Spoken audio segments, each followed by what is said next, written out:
And 3, 2, 1. We are back for another episode of Fuck It, We'll Fix It in Post. I have my esteemed colleagues here with me, Victoria V.A. Jones and Karsten Hype Farguson. How are you all today? Good. That'll just be an awkward silence I delete, but go ahead. Yeah, I'm good. It's Ferguson, man. Ferguson. Oh, good Lord. I'm the hype man. Come on. We'll keep it, though. We'll make it. F it. Anyway, We'll so fix it in post. Yeah, we'll fix it in post. So now today we have another guest with us who is a graphic designer, an AP award winner, and is currently a broadcast engineer for Channel 4 News in Nashville, Russ Johnson. So how are you doing today? Doing pretty good, thanks. How are you? I am great. I got your name right then. Oh, yes. Just making sure since I got everybody else's wrong. So just starting off, what got you interested in the world of television? When I was a little kid, I watched this show called Reading Rainbow, and it was LeVar Burton reading kids' books to kids my age. And they always went like on a field trip or something. And one episode, they went behind the scenes of Star Trek: The Next Generation. I thought it was the coolest thing I had ever seen in my life. And then something like 20 years later, 25 years later, I was on campus at college and ran into a guy who, long story short, said, "Oh, yeah, we work at the TV station on campus." The heck? There's a TV station on campus and students can get involved? I cut all my classes for the whole day and just hung out with them. So, like, when you went to college, what did you originally go for? I went for political science. Okay. Oh, God. I was working, yeah. I had gotten into politics. I was working on a congressional campaign at the time. Wasn't even somebody in my party, but I needed some experience. I thought that's where my life was going to go. And at one point, the candidate said to me, "You have to get a degree. Don't come back here until after you've enrolled at MTSU." So I did. Just imagine if you were working in politics right now. That's Okay. so far past nightmare. Right. Take a look. It's in a book. So, on to the next. You are a graphic designer. Let's talk about dabble. graphics. Yeah, sure. What do you love the most about graphic design? I love communicating with people. The idea that I can take something that's this really super complicated, concept, and it takes some time and thinking and effort, but I can make it click for somebody where they can understand something now that they wouldn't have understood before. That's what I love about design. It's all about communication. It's alchemy. A little bit. Take a bunch of raw stuff and Right. make it into something that somebody. So what kind of works have you done in graphic design? Well, the biggest quantity of stuff that I've done actually has been at Channel 4 because I got hired there as a graphic designer. So when I went in, one of their graphics people had to take a month off for surgery, and they needed me there for a solid month. So I sat in their office 8 hours a day, and I just did graphics to go with news stories. And I learned so much about actually doing the communication that I wanted to be a part of during that period. It was fantastic. The most fun I've had on the job, probably at any job I've ever gotten paid for. So, you do the lower thirds or like the transitions between stories? Kind of. Usually they have a big, complicated, and we've actually upgraded this since I've been in engineering, big computer system. A couple different companies make them. We used to use Viz when I was in graphics. Now we use a company called Chiron. And they have a bunch of computer programs in there. You preload a bunch of art like the lower thirds, and it includes a little plug-in that goes into your news writing program. We use iNews at Channel 4. And so as you're writing your news story, you add in the lower third, and it does all of that kind of graphic for you. So lower thirds, over-the-shoulder graphics, banners across the top, full screens, all of that stuff is pre-composed. And you just, for like an over-the-shoulder graphic, which we don't do anymore, but other stations still do, you'd have your graphics guy, like I did when I started. you'd say, here, put this logo in the lower third, and we just add it in, and they know how to find it, and it's all done. I did a little bit of that. The stuff that I had the most fun with was designing for what we called our big board. We had this big touch screen. It was like a 50-inch plasma touch screen. That's what's up. Okay. Oh God, it was. And when we finally got rid of it, we had to move it. It was like 500 pounds. It took 6 people to move the thing. Oh. Man. But it was a standard HD 1080 monitor, and we could put literally anything in it we wanted. So I got to do all of those graphics entirely from scratch. Now we had a font. Actually, we had 2 fonts that we used for most of the text stuff that we did. And other than usually use these 2 fonts, unless it's something really fancy, we could do anything we wanted. And so it was basically a slideshow where the talent would stand in front of the touch screen and swipe through or Yeah. back and Yeah. forth. That was so much fun. I loved that. So speaking of that and programs, what are your favorite programs to use? Because you've used a lot of them, been through a lot of programs, even with editing, graphics, whatever you call it. What are your favorite ones? The one that I use the most, which I'd have to call it my favorite just by virtue of the fact that I know it the best, is Adobe Illustrator. It's different from Photoshop in that although you can take a photo of something real in Photoshop and do stuff with it and make real life look better, Illustrator is entirely comes out of your brain, and the artwork that you make with it can look at every bit as good as a photograph, but because it deals entirely with math instead of basically a grid of colored dots, when you scale that image up or warp it or resize it or whatever, it's always going to be perfect quality. And you can load Photoshop stuff into there and kind of mix the two together, which is just tons of fun. I will say something about Russ. My logo that I signaturely have, this man drew it on the board one day, and I was like, oh my goodness, I don't know what that is, but it looks cool. I'm going to use it as my logo. And literally, that is my logo. So I have to personally thank you for that. You know what I'm saying? You're very welcome. You know? So I'll get back to you doing graphic design. So I guess you would also, you kind of communicate with directors and the producer, or I guess the producer that tells you what they want as far as a graphic. Yeah, because it's the producer who writes the story usually in a news environment. So, like, when you come, like, how much time do you have to kind of put all your graphics in between, I guess, when you come in and when the show starts to air? In a modern environment like we have today with computers and it's all networked and pre-done like I was talking about, it depends on the graphics still, but you get a lot more time than you used to because the part of the system that puts the picture on television is all automated. So it could be as little as 2 or 3 minutes, and that's happened before where somebody has said, "Hey, I'm doing a story about Nissan. I need the Nissan logo, for instance, prepped as an over-the-shoulder graphic so it can show in over the anchor's shoulder," and just finding a copy of their logo, cutting it down to the right size, and loading into the system takes no time. One of the projects that I had that went the longest at Channel 4 was a story about parking at the old Music City Center. One of our journalists was doing this, not one of our reporters. This was like an in-depth thing where the city was trying to convert convention center parking for use by people on the street or a local hotel or something like that. And they wanted to show how much of this parking was being taken out because it was something on the order of like 400 parking spaces out of 1,000 that were being lost. So I was asked to make a graphic that showed what happens when all of this goes away. And it took about 2 days to do that particular graphic because it was animated. I got in a little bit into After Effects with it.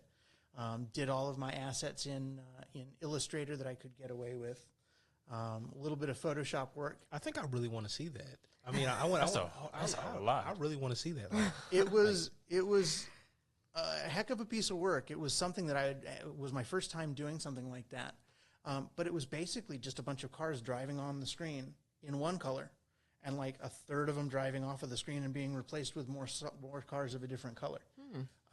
But the concept, doing a mock-up, collaborating with the reporter, asking them, okay, this is my idea for how this graphic should work. Does that look right to you? Is very much like working with a client. Yeah. Oh, it's totally collaborative. Yeah.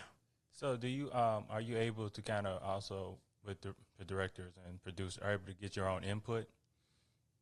Yeah, I mean, in a lot of cases, yes.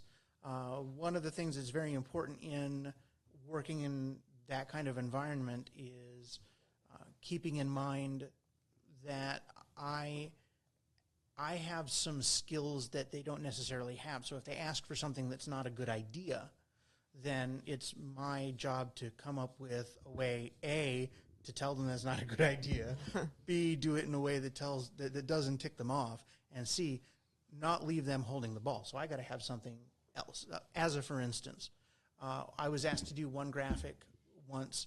The way it was going to be shown on the air, they wanted a gun because the story had to do with guns, except the gun was going to be pointing at the reporter's head. Oh, wow. I've seen that happen quite a bit, actually.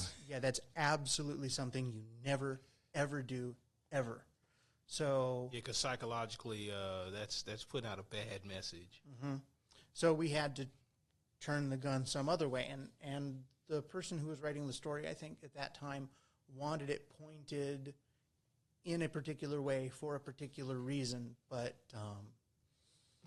that did not go to air in a Kind of as wondering originally what asked was the reasoning to want that gun a certain way.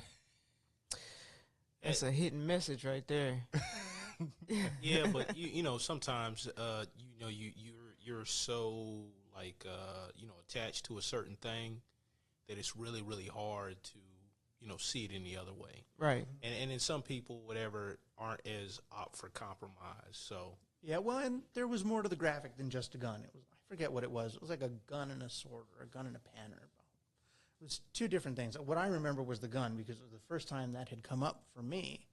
And my supervisor saw the graphic that I was working on and said, all right, we need to have a talk about this.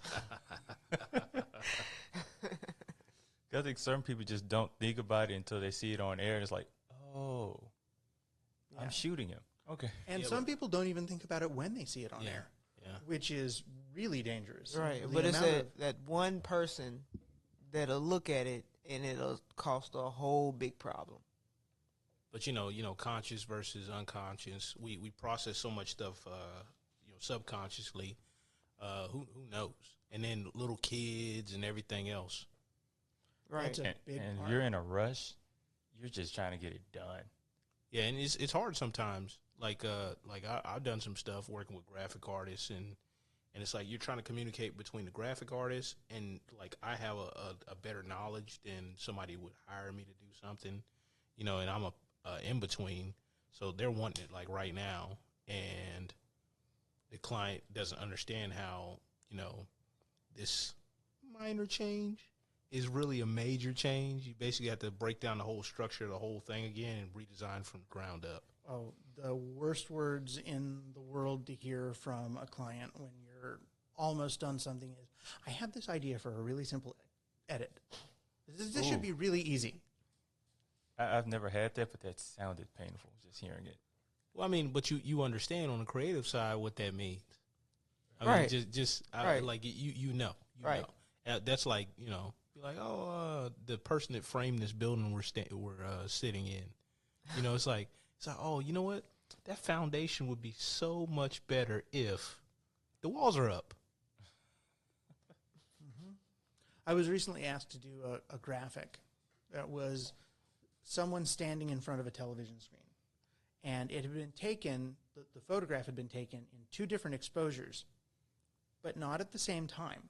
These new cell phones will do high dynamic range. It does two exposures, it stitches them together, and you can get really bright stuff, really dark stuff, and you can see all of the detail, and it's great. This was not taken that way. It was one picture. Okay, let me take the camera down from my eye, fiddle with the settings, put it back up, and take another picture. And between the screen not being in the same place and the just way overexposed glow all the way around it, it was on front of a a brick wall with some really tall, skinny, weird-looking traffic cones in there, and the traffic cones had to come out too. And it was like, yeah, I don't think this is something I can complete in 2 hours. Maybe if I had a couple weeks to work on it, but there's still. Oh, she didn't know. They didn't want to hear that. Good thing it was a friend of mine. Oh. But yeah. So that you also work in the world of tech. So does that also help with you at your current job at Channel 4? It does. As a broadcast engineer, I have to either know how to fix anything that could break in the plant, or I've got to be able to find out how to fix it.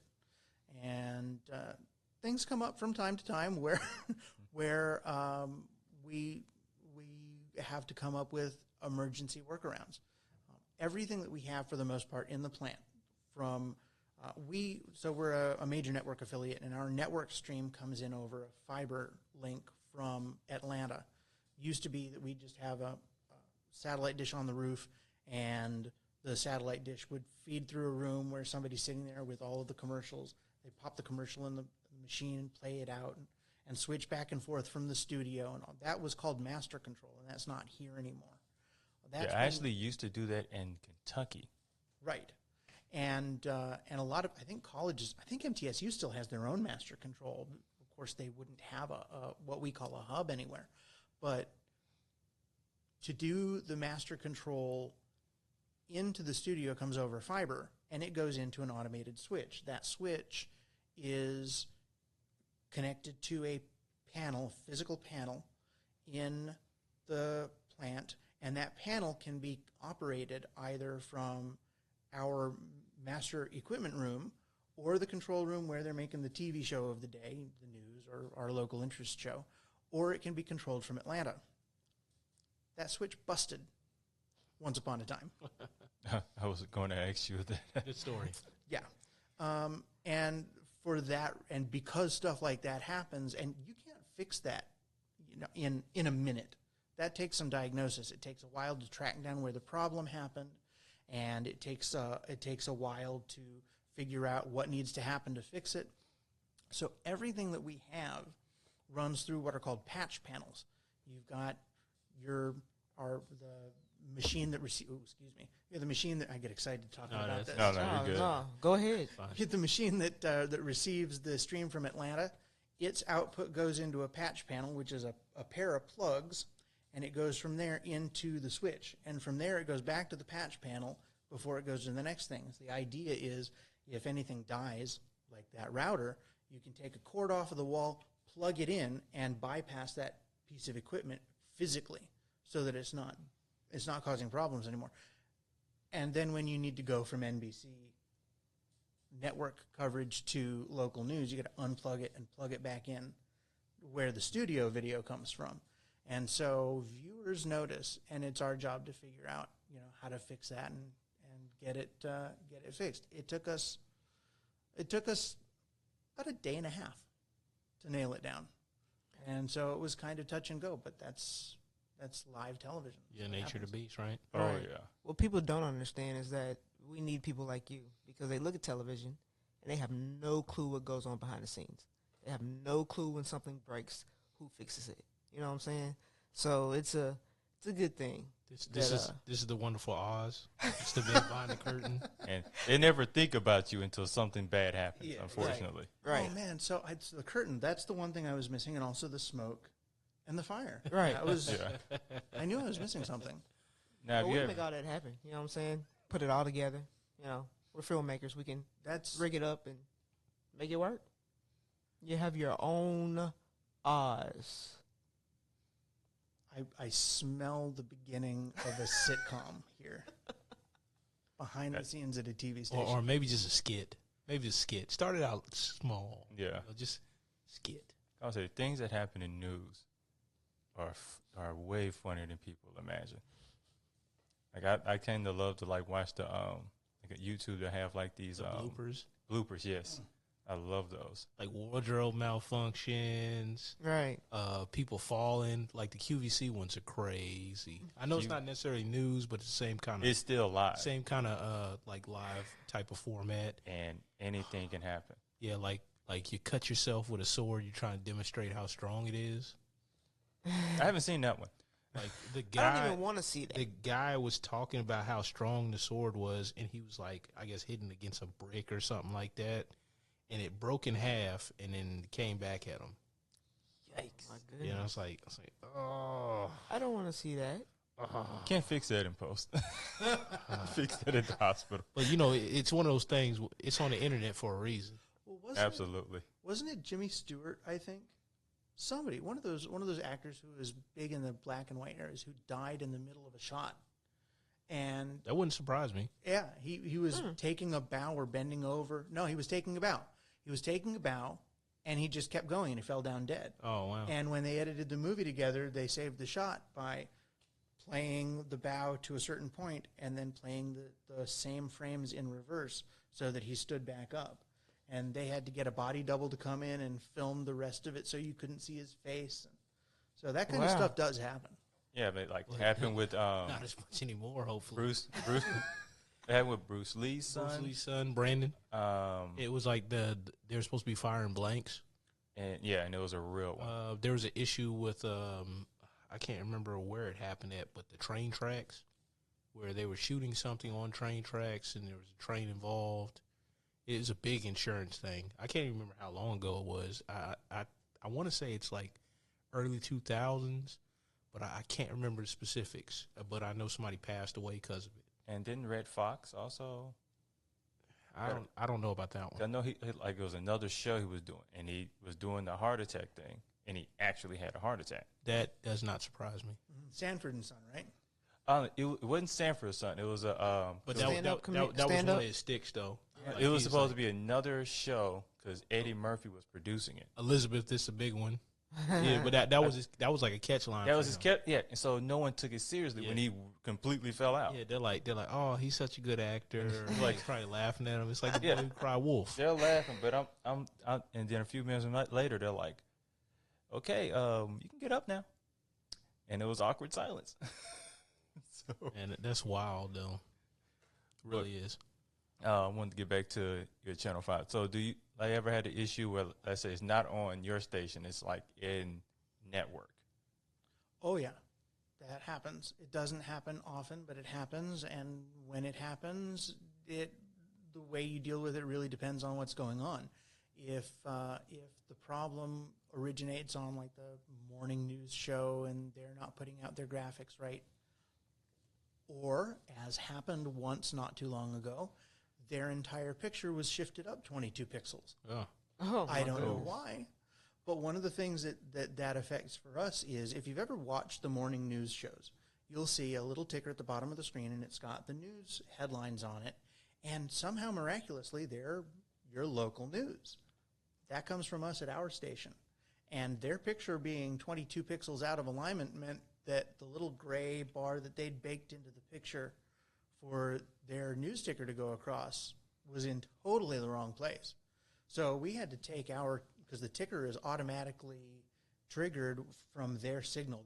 There's a bunch more information in a TV picture than you might realize. Way more than just picture and sound. One of the things that's included in that is a trigger for our machine that puts a little ticker on there. And our ticker looked like we had screwed up. And so we had to take it out of commission for a day.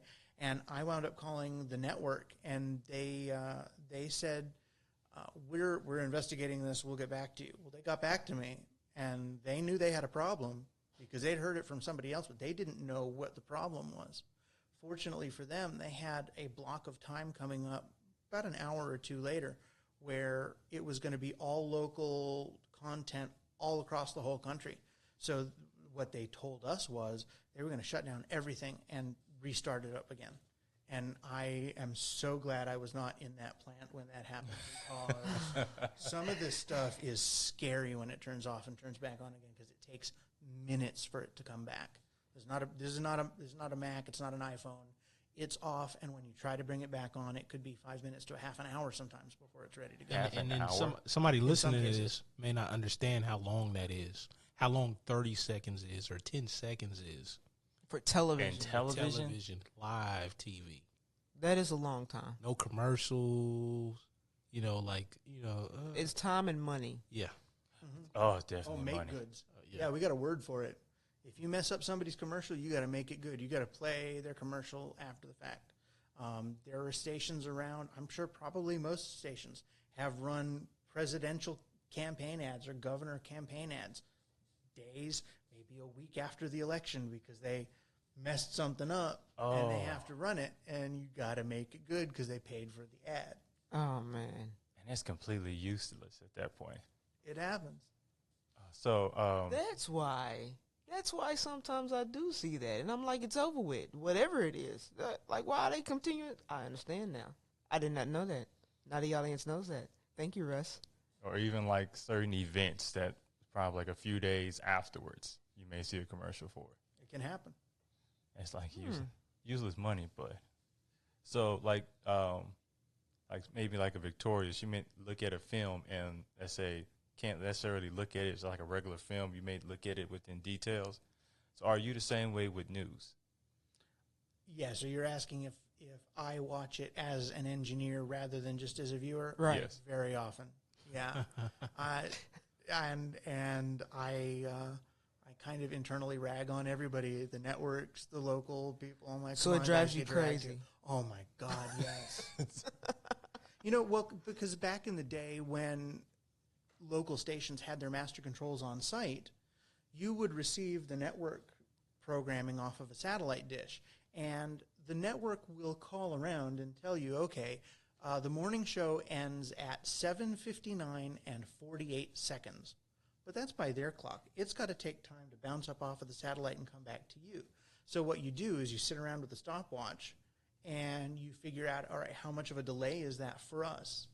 And then you set your own clocks on that delay, or you figure out how to compensate for that.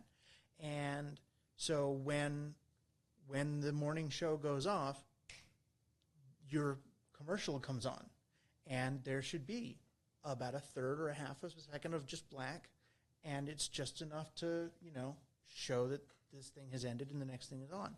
And a lot of the times now, with all of the automation that's built in, the satellite signal is received hundreds of miles away, and, you've got to rely on those people to calculate the delay correctly. And if the delay isn't right, then you'll cut off the last half a second or 2 seconds or sometimes 15 or 20 seconds of the program that you were supposed to be showing to your viewers because, somebody hit a wrong button or something. So, yeah, you see if you watch carefully, you see a lot more little minor bloopers like cutting off the end of a show or 3 or 4 seconds of black before going into your local TV program. When it shows like the the network logo. Sometimes. Now, one of the networks has an animated version of their logo that if you ever see it on air, it tells you that, it doesn't say this, but what it means is that you're supposed to be looking at local commercials and they are not being played for whatever reason. And that's some more of those make goods we were talking about. Now, isn't it kind of the same way with like live sports, like a football game, basketball, something like that? It can be. The big challenge with those is the end of the game. I mean, everybody knows that the game starts at 4:30 p.m. But when the game starts at 8:30 p.m. or 9 p.m. and it's supposed to be over at 10:30 or 11, if it might go long, everybody's just sitting around twiddling their thumbs going, all right, well, I've got all the news stories written for the next program. The engineer on duty is sitting there going, will they hurry up, please, and get this thing done?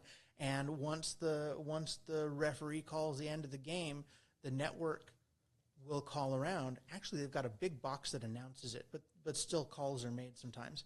And they'll say, okay, well, the game ended, so we've got another 15 minutes and 26 seconds of commentary, and you can start your news program at this time.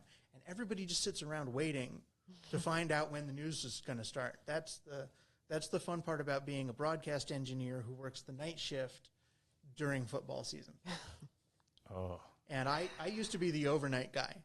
So very often it came down to me to be the one who had to, stay late or show up a little bit early because the afternoon guy wanted to go home, and he has about 15 years seniority on me. Yeah. So When a game goes into overtime, that's just not something y'all care for. you know what? It happens, and when the game goes into overtime, we get paid overtime. So we're not complaining too loudly. And So you're just that's a sitting win. there.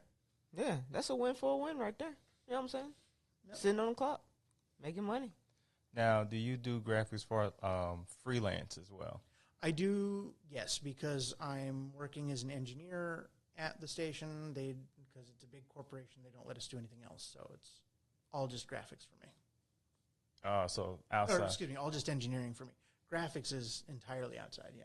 So you're able to do graphics outside. Mm-hmm. There's any that you have done lately? Yeah, I've got a friend who's working with a couple artists. He plays bass, and he is getting into freelance video production. And he's had me do some logos for him and a couple other people lately. So it is something you're looking to do more of? Oh yeah, it's a lot more fulfilling to be on the creative side for me than it is to be on the engineering side. I'm grateful for having done the engineering. I understand a lot more of the process and what goes into making things happen. I'm getting that creative itch again. So. Okay. So is it more, I guess, like relaxing to do? Could be a bit more creative. There's very little relaxing in the TV, movie, media business. But you can develop your craft. You can, yeah. Yeah, I get that. It might not be more relaxing, but it's more fulfilling. I mean, that's basically the word. It's what's in my heart to do. And with Nashville, that's just filled with artists to work with. So you get a ton of practice. Yeah. Well, Russ, we're at our 30 mark, and I want to thank you for taking time out to talk to us today. Thank you for having me. This has been a lot of fun, guys. Now, you have any social medias you want to? I'm on Instagram as AJBlue98 and pretty much everywhere else, but I haven't really kickstarted my my freelance yet, but that's coming. So Yeah, it is, especially after you give me your card. Stay tuned. Well, again, thank you. And I'm Kevin Mumphrey with Victoria V.A. Jones and Karsten Hype Ferguson. Yeah. Got it right this time. Well, ladies Peace and out. gentlemen, that is a wrap.